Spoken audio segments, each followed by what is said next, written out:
दिल्ली हिंसा की आग की आंच अब तक महसूस की जा रही है।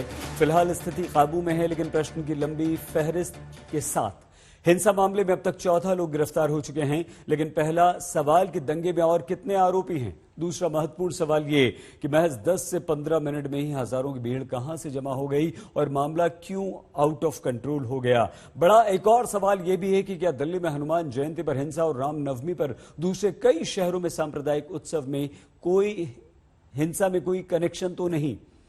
बहस में हम इन्हीं सवालों के उत्तर जानने की कोशिश करेंगे, लेकिन उससे पहले आप देखिए दिल्ली दंगे पर हमारी ये रिपोर्ट।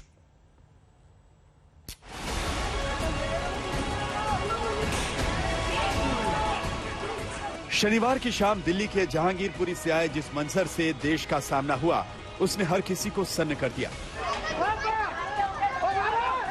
भारत की राजधानी के एक इलाके में घंटे भर से भी कम वक्त की ये तस्वीरें न सिर्फ दहशत पैदा करती हैं, बल्कि सवालों का एक पुलिंदा भी खड़ी करती हैं, जिसमें दिल्ली पुलिस को जवाब देना होगा, दिल्ली सरकार को जवाब देना होगा, गृह मंत्रालय को जवाब देना होगा।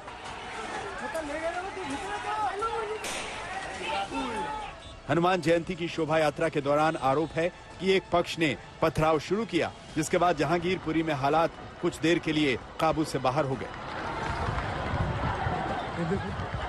हालांकि दिल्ली पुलिस की टीम दिल्ली हिंसा के तमाम पहलुओं की बारीकी से जांच कर रही है, लेकिन बड़ा सवाल है कि क्या ये एक सोची समझी साजिश थी या फिर मौके पर भीड़ के उन्माद की गर्मी का खौफनाक नतीजा।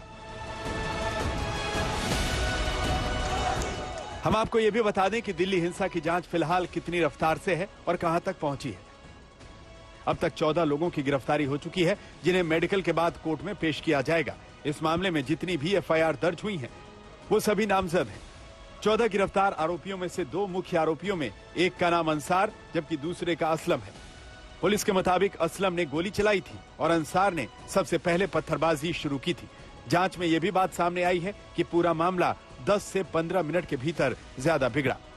जो हम लोग जितने हमारे जो सीसीटीवी फुटेजेस हैं, वीडियो का जो फुटेजेस है या जो ह्यूमन इंटेलिजेंस का जो बेसिस है, इन तमाम एंगल से हम काम कर रहे हैं और जो कोई भी इस अप्रिय घटना में, इस अनफॉर्चुनेट दंगे के इंसिडेंट में लिप्त पाया जाएगा और पाया जा रहा है, उन सब के ऊपर कड़ी प्रोफेशनल कानूनी कार्रवाई होगी।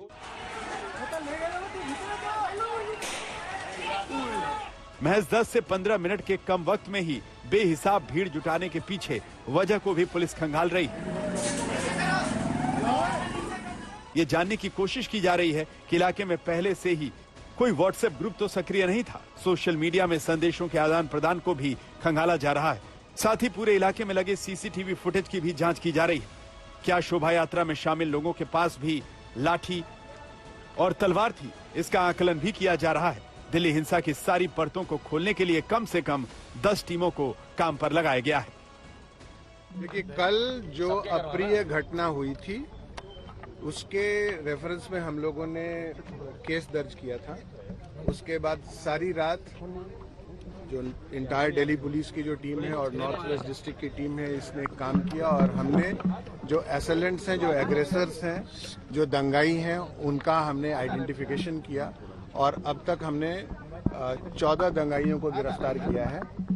उसमें जो मेन सरगना है वो भी इन्वॉल्व है और दूसरा जिसने गोली चलाई थी उसको भी हमने गिरफ्तार किया है और जो वेपन ऑफ ऑफेंस है उसको भी हमने रिकवर किया। बड़ी खबर यह है कि 14 आरोपियों में शामिल असलम और अंसार के बीच साजिश के तार जोड़ने की जांच भी शुरू हो गई है।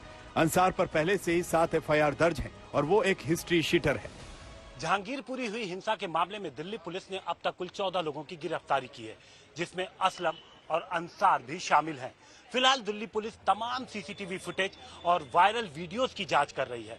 दिल्ली पुलिस का कहना है कि उनके जांच के दायरे में सभी वीडियो हैं और जो कोई भी इस पूरे मामले में, इस हिंसा में संलिप्त पाया जाएगा, उसके खिलाफ कार्रवाई की जाएगी।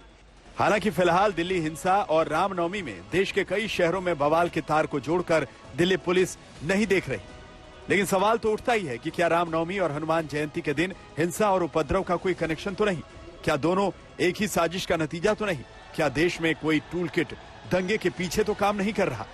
अरविंद ओझा और श्रेया चैटर्जी के साथ हिमांशु मिश्रा, दिल्ली आज तक।